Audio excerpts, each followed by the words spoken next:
BRS MLA KTR భాష తీరు బాగాలేదని అధికారం పోయిందన్న అక్కసుతో మతి భ్రమించి పిచ్చి ప్రేలాపనలు చేస్తున్నారని ప్రభుత్వ విప్ రామచంద్ర నాయక్ మండిపడ్డారు.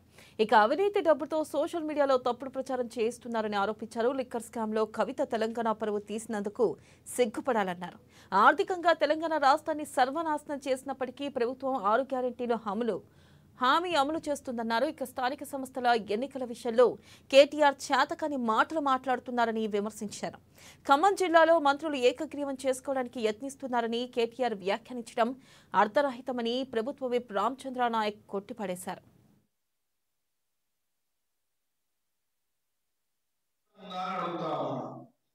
మీ చెల్లెలు ఢిల్లీ లిక్కర్ స్కామ్ లో ఒక మహిళ ఉంది, మీ కుటుంబం కాళేశ్వరం దగ్గర నుంచి మొదలుపెట్టి హరితహారం వరకు అవినీతి చేసి అవినీతి సొమ్ముతో ఛానల్స్ అదేవిధంగా పేపర్స్ నిర్వహించుకుంటూ ప్రైవేట్ సోషల్